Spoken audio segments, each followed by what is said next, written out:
9 സൂറത്തുകളുടെ ആരംഭത്തിൽ കാണുന്ന വചനങ്ങളുണ്ട്, ആരംഭ വാക്യങ്ങൾ. അതിനൊരു പേരുണ്ട്. ആരെങ്കിലും പറയോ? 29 സൂറത്തുകൾക്കാണ് ആദ്യത്തിൽ അങ്ങനെ ചില കഷ്ണങ്ങൾ കാണുന്നത്, ചില അക്ഷരങ്ങൾ. ഉറക്കെ പറയൂ. ഹുറൂഫുൽ അൽഹംദുലില്ലാഹ്, ഹുറൂഫുൽ മുഖത്തആത്ത്, കേവലാക്ഷരങ്ങൾ എന്ന് നമ്മൾ മലയാളത്തിൽ ഓർത്തു വെക്കണം. കേവലാക്ഷരങ്ങൾ, അതിന്റെയൊക്കെ ആശയപ്രപഞ്ചം ഒരുപാട് വിശാലം. സമയം പരിമിതമായതുകൊണ്ട് ഞാൻ അങ്ങോട്ട് പോകുന്നില്ല. ഒരക്ഷരം കൊണ്ട് തുടങ്ങുന്ന കേവലാക്ഷരമുണ്ട്, 2 അക്ഷരമുള്ളതുണ്ട്, 3 അക്ഷരമുള്ളതുണ്ട്, 4 അക്ഷരമുള്ളതുണ്ട്, 5 അക്ഷരമുള്ളതുണ്ട്. പിന്നെ എത്രയുള്ളത്? ഇല്ല, 6 അക്ഷരം കൊണ്ടില്ല. 1 മുതൽ 5 വരെ അക്ഷരങ്ങളാണ് കേവലാക്ഷരങ്ങൾക്ക് ഉപയോഗിച്ചത്. അറബിയിലെ 28 അക്ഷരങ്ങളിൽ 14 അക്ഷരങ്ങളാണ് കേവലാക്ഷരങ്ങൾ രൂപപ്പെടുത്താൻ അള്ളാഹു ഉപയോഗിച്ചിട്ടുള്ളത്. ഒരക്ഷരം കൊണ്ടുള്ളത് 3 എണ്ണമുണ്ട്. സൂറത്തു ഖാഫിന്റെ തുടക്കം എങ്ങനെയാണെന്ന് അബ്ദുള്ള തിരൂർക്കാട് പറയുകയും ചെയ്യും. സൂറത്തു ഖാഫ് എങ്ങനെയാണ്?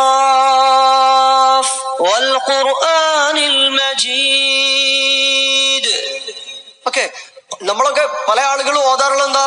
ഖാഫ് വൽ ഖുർആനിൽ മജീദ്. ഒരു കുഴഞ്ഞ ഓത്ത്. ഖാഫ് പോരാ. നിങ്ങള് പ്രസിദ്ധ ഖിറാഅത്ത് ഖാരികളുടെ ഒക്കെ സീഡികൾ പരിശോധിച്ച് നോക്കൂ. 6 അക്ഷരങ്ങളുടെ സമയമാണ് ആ അക്ഷരങ്ങൾ ഉച്ചരിക്കാൻ കൊടുക്കേണ്ടത്. ഖാഫ് എന്ന് തന്നെ ഓതണം. ഖാഫ് നോദിയാ പോരാ, 6 അക്ഷരത്തിന്റെ സമയം. സ്വാദ്,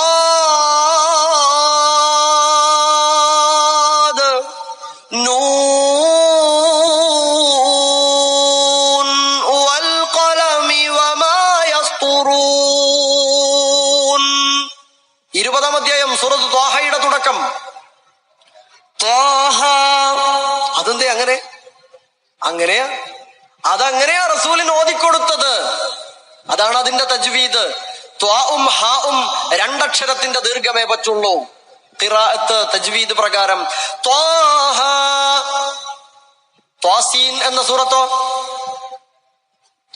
ത്വാസീൻ.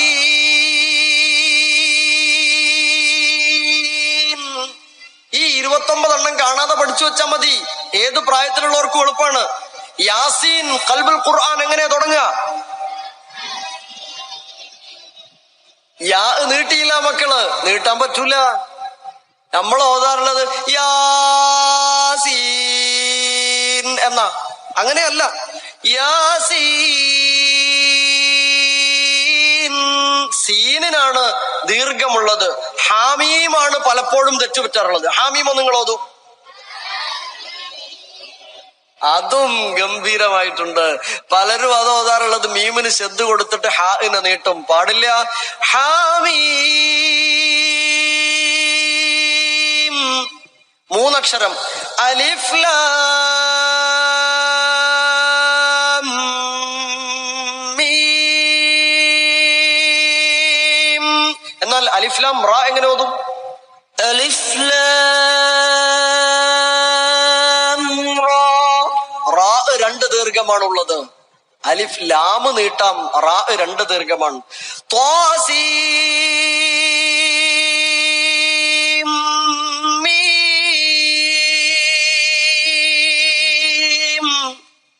ഐൻ സീൻ ഖാഫ്. ഇതൊന്നും അറിഞ്ഞൂടാത്ത ആളോട് ആ സൂറത്ത് ശൂറ അല്ലെ, സൂറത്ത് ശൂറയുടെ ആദ്യ ഭാഗം ഹാമീം കഴിഞ്ഞിട്ട് ഐൻ സീൻ ഖാഫ് 2ാമത്തെ ആയത്താണ്. ഐൻ സീൻ ഖാഫ് ഓതാൻ പറഞ്ഞാൽ ചില ആൾക്കാരൊക്കെ പറയും ഞാൻ അടുത്ത ആയത്ത് മുതൽ ഓതാന്നാ. മത്സരത്തിന്റെ ഞാൻ അപ്പുറത്തെ പേജ് മുതൽ ഓതാം. ഇനി അഥവാ ഓതണം എന്ന് നിർബന്ധിച്ച ആസാക്കാന്ന് ഓതുകയും ചെയ്യും. നമ്മൾ ആസാക്കും. ഐൻ സീൻ ഖാഫാണ് എങ്ങനെയാന്ന് അറിയില്ല, എന്നിട്ട് ആസാക്കാന്ന് ഓതുക. അത് പറ്റില്ലല്ലോ, അങ്ങനെ ആസാക്കാൻ പറ്റൂല. അത് കൃത്യമായി ഐൻ സീൻ ഖാഫ് 6 അക്ഷരത്തിന്റെ ദീർഘം കൊടുക്കണം. അലിഫ് ലാം മീം സ്വാദ്. അലിഫ് ലാം മീം സ്വാദ്. അലിഫ് ലാം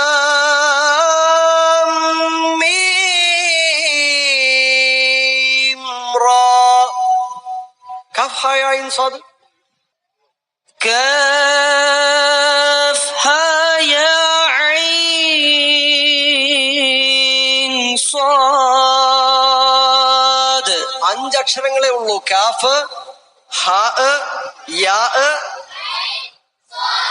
ഈ 5 അക്ഷരങ്ങള്.